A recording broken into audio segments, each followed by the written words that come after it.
স্বাগত জানাচ্ছি প্রবাসী সংবাদে, সঙ্গে আছি আমি আব্দুস সামাদ আসিফ। দেখছিলেন বিআরবি কেবল সংবাদ শিরোনাম। ভুয়া ওয়ার্ক ভিসা প্রদানকারীদের থেকে প্রবাসীদের সতর্ক থাকার আহ্বান জানালো সংযুক্ত আরব আমিরাতের পুলিশ।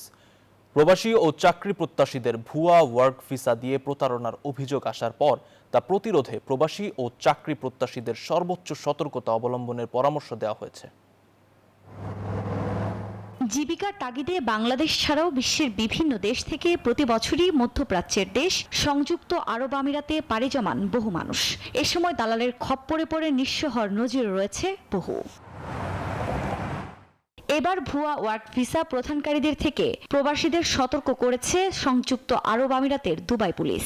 দুবাইয়ের অ্যান্টি ফ্রড সেন্টার জানিয়েছে, প্রতারক চক্রগুলো চাকরি ও ভিসা স্পন্সরশিপের মিথ্যা আশ্বাস দিয়ে চাকরি প্রত্যাশীদের লক্ষ্যবস্তু বানাচ্ছে, যেগুলোর কোনো আইনি ভিত্তি নেই। তাই অগ্রিম অর্থ প্রদান থেকে বিরত থাকার আহ্বান জানিয়েছে পুলিশ। গণমাধ্যমের তথ্য বলছে, দুবাইয়ের মোট জনসংখ্যার প্রায় 90%ই প্রবাসী। 2025 সালের হিসেব অনুযায়ী গত এক বছরে দেশটিতে প্রায় 2,80,000 মানুষ নতুন করে বসবাস করছেন। আফরিন মৌ, নিউজ 24। ঢাকার রুটে পুনরায় সরাসরি ফ্লাইট চালুর ঘোষণা দিয়েছে মালদ্বীপের জাতীয় বিমান সংস্থা মালদ্বীপিয়ান এয়ারলাইন্স। বাংলাদেশের high commissioner doctor Mohammad Nazmul ইসলামের সঙ্গে সাক্ষাৎকালে এ তথ্য জানান বিমান সংস্থাটির পরিচালনাকারী প্রতিষ্ঠানের ব্যবস্থাপনা পরিচালক ইব্রাহিম ইয়াস। এই উদ্যোগ দুই দেশের মধ্যে যাতায়াত ও যোগাযোগকে আরও সহজ ও গতিশীল করবে বলে আশা প্রকাশ করেন তিনি। এ সময় আগামী 12 মার্চ থেকে ফ্লাইট চালু হবে বলেও জানানো হয়। বিএনপি চেয়ারপারসন বেগম খালেদা জিয়ার রুহের মাগফিরাত কামনায় ওমান কেন্দ্রীয় যুব দলের উদ্যোগে দোয়া মাহফিল অনুষ্ঠিত হয়েছে। পবিত্র কুরআন তেলাওয়াতের মাধ্যমে দোয়া মাহফিল শুরু হয়। মাহফিলের সভাপতিত্ব করেন ওমান যুব দলের সাধারণ সম্পাদক মনিরুল ইসলাম মাসুম। প্রধান অতিথি ছিলেন ওমান বিএনপির সাবেক সভাপতি সৈয়দ মঞ্জুরুল ইসলাম। এ সময় বক্তব্য রাখেন ওমান বিএনপির সভাপতি সহ অনেকে।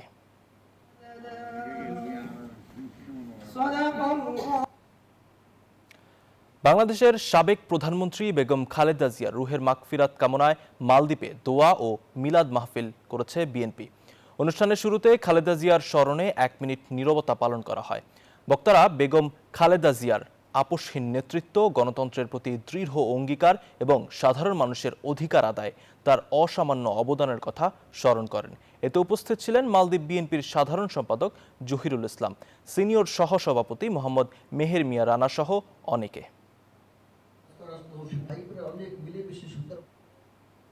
বিএনপির চেয়ারপারসন খালেদা জিয়ার মৃত্যুতে জার্মান বিএনপি ও তার অঙ্গ সংগঠন গভীর শোক প্রকাশ করেছে।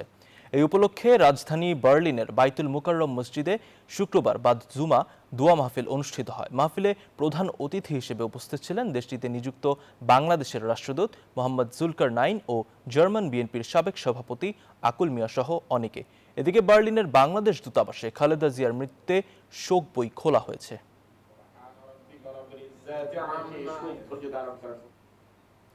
লেবাননের বৈরুতে আপোষহীন নেত্রী বেগম খালেদা জিয়ার গায়েবানা জানাজা অনুষ্ঠিত হয়েছে। লেবানন বিএনপির উদ্যোগে নামাজের জানাজায় ইমামতিত্ব করেন জাতীয় মসজিদের সহকারী ইমাম। এ সময় উপস্থিত ছিলেন বিএনপির শীর্ষ নেতৃবৃন্দ সহ প্রবাসী বাংলাদেশিরা। গায়েবানা জানাজা শেষে দেশের শান্তি, গণতন্ত্র, মানুষের মৌলিক অধিকার এবং প্রবাসী বাংলাদেশিদের কল্যাণ কামনা করে বিশেষ মোনাজাত করা হয়।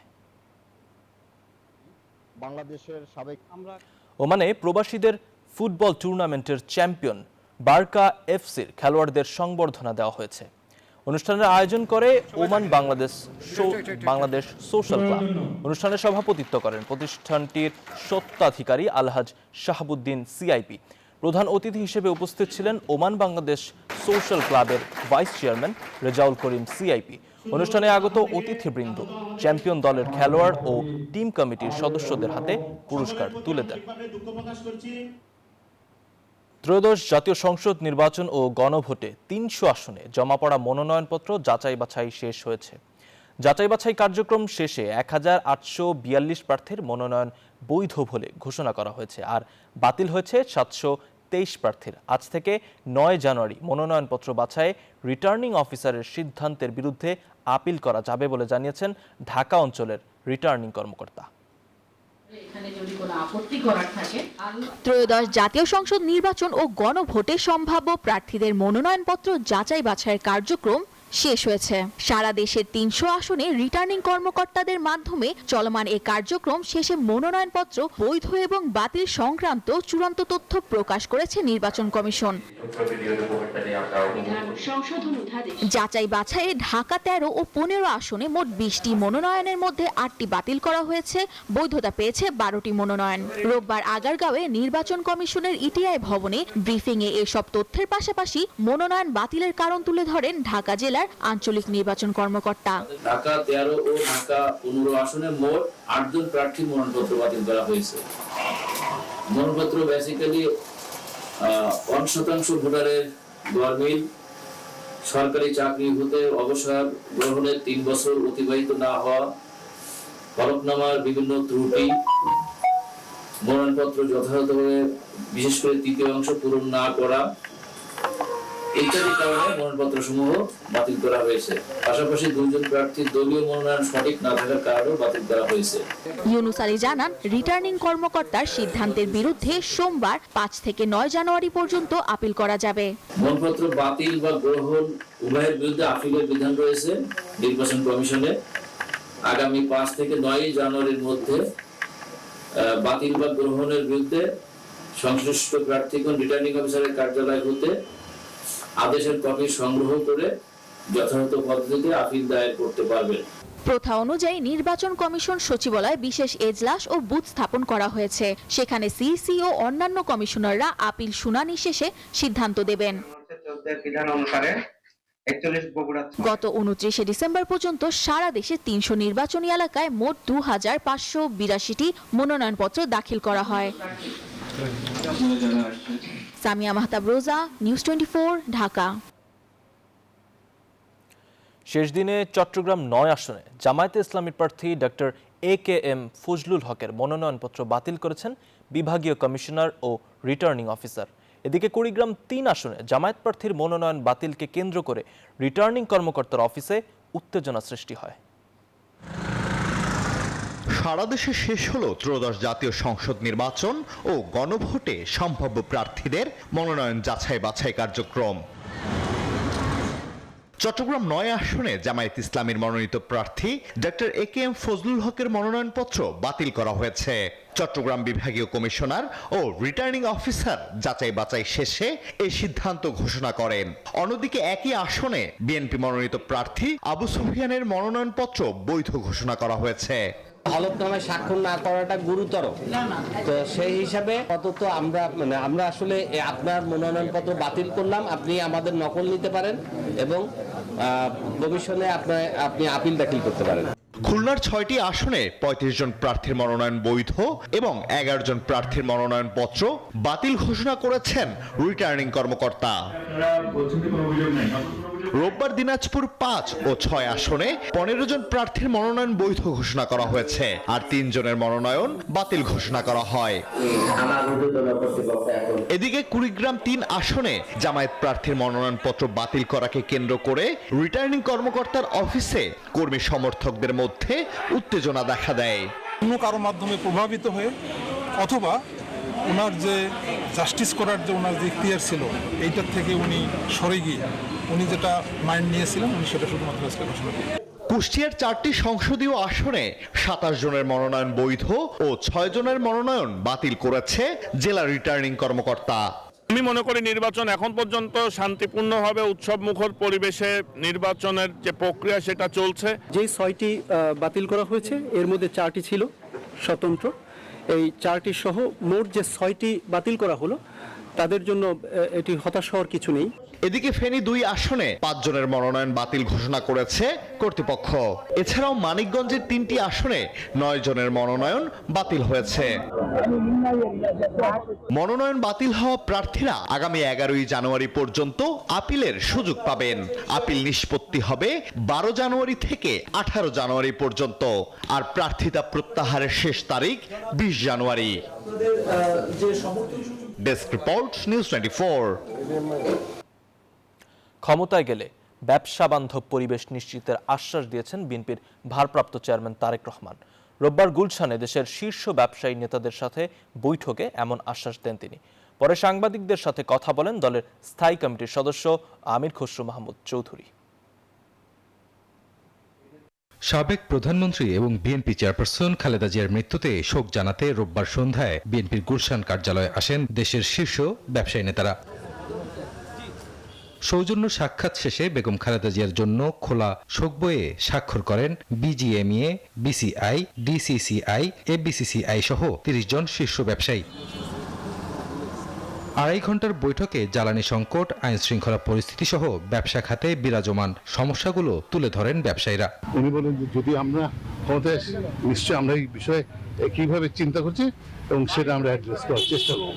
ইমিডিয়েটলি বাংলাদেশের আইন শৃঙ্খলা উন্নতি করা উচিত। মব কালচার থেকে কিন্তু আমাদের বের হওয়া উচিত। পরে বিএনপি স্থায়ী কমিটির সদস্য আমির খসরু মাহমুদ চৌধুরী জানান, ব্যবসায়ীদের প্রত্যাশা পূরণে যেসব সংস্কার দরকার তার নীতিমালার মাধ্যমে বাস্তবায়নের আশ্বাস দিয়েছেন তারেক রহমান। যদি বাংলাদেশ জাতীয়তাবাদী দল ক্ষমতায় আসে জনগণের ভোটে এই সমস্যাগুলোর সমাধান হবে। এর আগে তারেক রহমানের সাথে বৈঠক করেন সাংবাদিক নেতারাও। তারা জানান, গণমাধ্যমের স্বাধীনতা নিশ্চিতে কাজ করার আশা প্রকাশ করেছেন বিএনপির ভারপ্রাপ্ত চেয়ারম্যান তারেক রহমান। উনি বলেছেন যে মুক্ত স্বাধীন গণমাধ্যমের জন্য যত যা যা করার উনি সেই অঙ্গীকার ব্যক্ত করেছেন এবং প্রত্যয় ব্যক্ত করেছেন। সাংবাদিকরা যে স্বাধীনভাবে কাজ করতে পারে, অর্থাৎ গণমাধ্যমের স্বাধীনতার জন্য ওনার বাবা মা ও কাজ করে গেছেন। আগামী নির্বাচন যাতে কেউ বানচাল করতে না পারে সেদিকে সবার দৃষ্টি রয়েছে বলেও জানান সাংবাদিক নেতারা। রাজু মাহমুদ, নিউজ 24, ঢাকা। সস্ত্রীক মাদুরোকে তুলে নেয়ার ঘটনায় যুক্তরাষ্ট্রের আগ্রাসনের পাশাপাশি স্পষ্ট হয়েছে ভেনেজুয়েলার প্রতিরোধের ব্যর্থতার চিত্র। সেই সঙ্গে আন্তর্জাতিক আইনের কফিনে শেষ পেরেক দিয়ে নিজেদের লক্ষ্য পূরণে যা ইচ্ছা তাই করার আরেকটি নজির গড়ল বিশ্ব মোড়লরা। বিশ্লেষকরা বলছেন, যুক্তরাষ্ট্রের সরাসরি হস্তক্ষেপে ভেনেজুয়েলায় গৃহযুদ্ধের ঝুঁকি বাড়বে। দুঃসাহসিক অভিযান চালিয়ে ভেনেজুয়েলার প্রেসিডেন্ট মাদুরোকে বন্দী করার পরই গোটা বিশ্ব আজ করতে পেরেছে দক্ষিণ আমেরিকার দেশটি যুক্তরাষ্ট্রের কবজায় চলে যাচ্ছে। সেই সঙ্গে মাদুরোর ভাগ্যও নির্ধারণ করে ফেলেছিলেন ডোনাল্ড ট্রাম্প। সাম্প্রতিক ইতিহাসে এই ধরনের ঘটনা নজিরবিহীন হলেও যুক্তরাষ্ট্রের এমন আগ্রাসন প্রথম নয়। এর আগে 1989 সালে লাতিন আমেরিকার আরেক দেশ পানামার নেতা ম্যানুয়েল অ্যান্তোনিও নোরিয়েগাকে তুলে নিয়েছিল মার্কিন সেনারা। বিশ্লেষকরা বলছেন, নিজেদের লক্ষ্য পূরণে যা ইচ্ছা তাই করার আরেকটি নজির গড়ল বিশ্ব মোড়লরা। ধারণা করা হচ্ছিল দেশটির বিরোধী দলের হাতে ক্ষমতা তুলে দেবেন ট্রাম্প, কিন্তু তিনি বলেছেন ভেনেজুয়েলা পরিচালনা এবং প্রাকৃতিক সম্পদ তদারকি করবে যুক্তরাষ্ট্র। যদিও কিভাবে ভেনেজুয়েলা শাসন করবে তা স্পষ্ট করেননি। তবে মাদুরোর প্রতি সেনাবাহিনীর একটি বড় অংশের দীর্ঘদিনের আনুগত্য থাকায় গৃহযুদ্ধের আশঙ্কা রয়েছে।